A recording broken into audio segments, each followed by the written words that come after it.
no? So, wala tayong ibang gagawin talaga na aminin natin talaga makasalanan tayo. Kasi hindi naman bababa si Jesus kung hindi tayo makasalanan.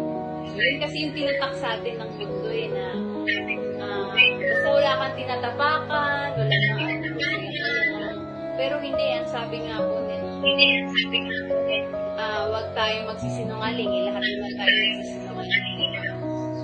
Yun pa lang, so pinapakita po doon na ganun kataas yung standard ni Jesus.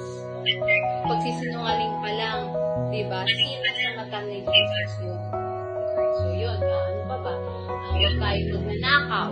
So lahat naman tayo, siguro, kahit nung bata tayo, panakaw-nakaw natin ng candy or ballpen or lapis. So still, it's an act of, ano ba din,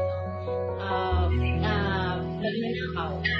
Then, adultery, di ba? Alam po natin sa adultery is nakakasawa tayo, di makasawa. Pero sabi po ni Jesus nga is, when you look at woman or man with lust, tumingin ka sa tao na may pagnanasa, sa mata ng Diyos, adultery na po yun.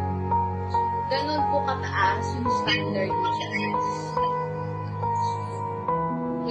Kaya po bumabad para maligtas po tayo sa mga kasalanan. Lahat naman tayo po may kasalanan. Kahit ako ngayon na nag-share nito, sobrang makasalanan